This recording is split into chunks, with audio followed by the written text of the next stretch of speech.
kamu masih serius bela timnas kita, ya kan? Apakah masih ada Garuda di hatimu gitu? Ada. Begitu dong. Langsung nyanyi Garuda. dan jawaban semuanya yes gitu loh. Yes gitu. Dan saya mencoba. Termasuk Justin Hubner, sorry. Termasuk Justin Hubner. Tuh, clear ya. Ya. Justin Hubner tidak ada keraguan. Jadi Ada buktinya. Jadi apa namanya Kali ini saya akan kembali lagi ya membahas mengenai kabar terbaru dari timnas Indonesia, dan di sini mungkin saya akan membahas satu sosok ya, yakni Justin Hubner. Nah, mungkin banyak sekali yang mengatakan kepada saya, ya Bang, kenapa lagi-lagi harus Justin Hubner yang dibahas? Apa tidak ada pembahasan lain? Nah, mungkin bagi teman-teman yang merasa di sini mungkin agak kecewa dengan keputusan Justin Hubner kemarin, ya it's okay, saya tidak masalah dan saya menerima itu. Namun saya akan membahas ya di sisi-sisi lain ya, yang di sini saya ingin menguntungkan, atau ini demi kepentingan timnas Indonesia. Bukan berarti di sini saya ngotot untuk selalu membahas Justin Hubner, namun dengan perkembangan terbaru dari Justin Hubner dan juga kebutuhan timnas Indonesia di Piala Asia serta kualifikasi Piala Dunia, ini memang harus diperlukan untuk dibahas. Apalagi sosok Justin Hubner ini ya juga tidak 100% menolak timnas Indonesia. Hanya ada beberapa permasalahan tertentu yang membuat dirinya memang batal membela Indonesia. Kita akan bahas tuntas di konten kali ini. Sebelum kita masuk, jangan lupa tontonnya, kalian like, kemudian komen dan juga subscribe, serta tekan tombol loncengnya agar kalian mendapatkan notifikasi dari video-video saya selanjutnya.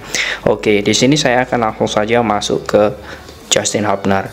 Permasalahan utama ketika dirinya gagal membela timnas Indonesia itu adalah kesepakatan antara PSSI dan juga pihak Justin Hubner. Itu tidak ada kata sepakat, walaupun itu sudah mendekati hari H, dan pihak Justin Hubner pun ya ketika memang waktu itu di rapat DPR itu dia tidak bisa bergabung bersama dua rekannya karena memang dipanggil oleh timnas Belanda. Kemudian ketika mau disumpah ternyata dia ada beberapa keinginan yang memang di situ tidak bisa dipenuhi, dan keinginan tersebut ya memang banyak sekali rumor yang beredar ya bahwa ini adalah masalah uang, dan juga beberapa hal yang memang diinginkan oleh Justin Hubner tidak bisa dipenuhi. Nah, menurut saya dengan kapasitas Justin Hubner yang memang pemain top di luar negeri atau pemain yang saat ini membela Wolves, itu ya menurut saya wajar-wajar saja karena dirinya memiliki grade A, rating yang sangat bagus bersama klub dan masih menjadi bagian dari timnas Belanda. Nah, dalam hal ini untuk mempersiapkan di kualifikasi Piala Dunia, Sintayong ini tidak main-main, dan Sintayong ini sangat serius mempersiapkan tim. Ini ya saya bilang ini, saya kasihan sebenarnya. Justin Hubner selalu memberikan kode atau melempar kode untuk membela timnas Indonesia. Saya yakin jika memang nanti PSSI dalam hal ini serius dan juga PSSI dalam hal ini mau mengalah dan ingin ya dalam hal ini membayar ya apa yang dimau oleh sosok Justin Hubner, ya menurut saya ini adalah solusi yang tepat. Karena kita di sini ya kita harus sadar bahwa peringkat Indonesia saat ini 150 ya, 150 FIFA. Kemudian bukan hanya itu, kita masih memiliki beberapa kekurangan yang lain, baik itu pembinaan, kemudian kualitas liga, kemudian untuk bersaing di ASEAN saja kita juga masih sulit sekali ya untuk juara Piala AFF saja contohnya. Nah, kita harus bisa berpikir bahwa ini adalah kesempatan, karena saya melihat Justin Hubner saat ini ya juga berkembang, bahkan kabar terbarunya dia masuk dalam line up dan juga starting di tim utama Wolves, dan dia ikut uji coba pramusim Wolves di tim senior. Berkat performa yang sangat bagus, kemudian dirinya juga masih memiliki usia 19 tahun, artinya ini adalah prospek jangka panjang. Dan Sintayong ini sangat mengincar Justin Hubner hingga saat ini, karena dia tahu Sintayong ini menurut saya pelatih yang sangat cerdas. Berkat analisanya, incaran dia pasti berhasil, seperti sosok Tijani Reinders, kemudian Kevin Dix ya, kemudian Mes Hilgers, kemudian ada beberapa nama lain seperti Emil Audero. Itu semuanya berhasil, dan menurut saya ketika Sintayong ini bilang iya, ya menurut saya tidak ada salahnya jika PSSI ini memberikan kelonggaran nantinya atau memberikan apa yang dimau oleh sosok Justin Hubner. Nah, kemudian kita juga harus bisa melihat bahwa sebenarnya ya ini adalah pemain muda. Nah, ini yang saya tekankan lagi. Ini adalah pemain muda. Kemudian Justin Hubner ini memiliki jam terbang yang sangat luar biasa.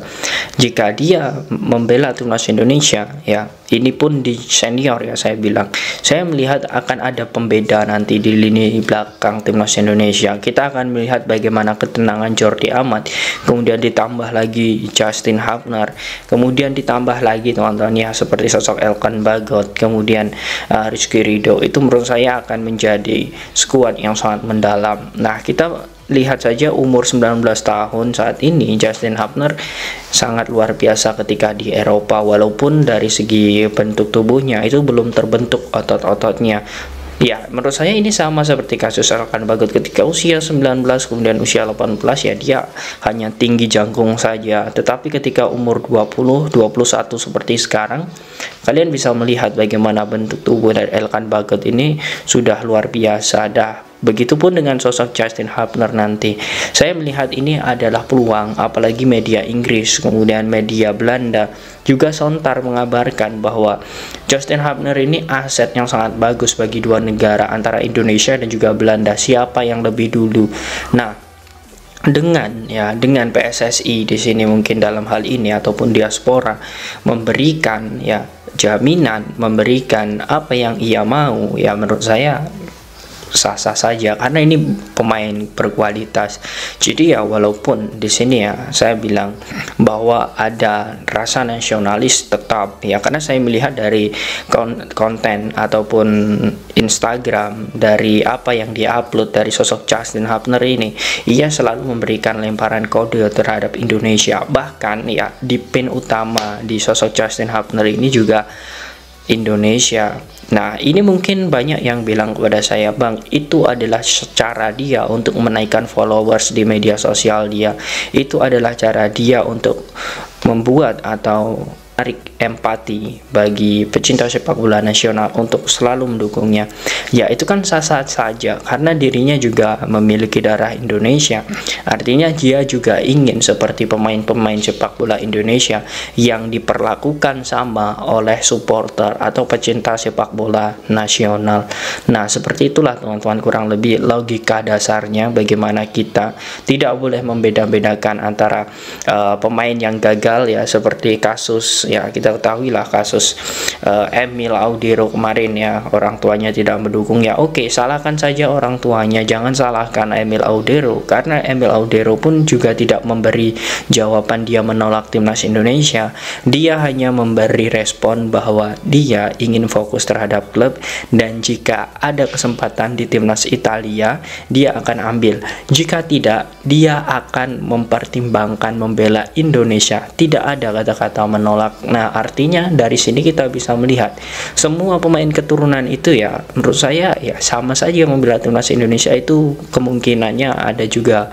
Dan saya melihat ya, jika saya melihatnya seperti ini teman-teman, jika Indonesia tidak di peringkat 150 ya, ataupun Indonesia bisa bersaing di level Asia, mengalahkan Jepang, bersaing mengimbangi Jepang ataupun negara-negara kuat di Asia lainnya lah, saya yakin tidak perlu kita harus membayar mereka uang banyak kemudian memberikan beberapa hal untuk mereka untuk bergabung bersama Indonesia. Tidak perlu, karena apa? Kita sudah bagus, negara kita sudah kuat di Asia, dan kita pun ketika di kualifikasi Piala Dunia misal ini bisa bersaing, itu sudah bagus. Artinya ya wajar saja jika PSSI dalam hal ini kemudian pihak-pihak terkait tidak perlu untuk mengeluarkan uang karena negara kita memiliki dan daya saing kemudian memang diperhitungkan. Nah, itu yang sangat bagus teman-teman. Namun ya selama kita masih ya saat ini masih di peringkat 150 FIFA, kemudian kita harus memiliki tujuan tinggi untuk mendapatkan pemain grade A, ya kita juga harus sadar diri.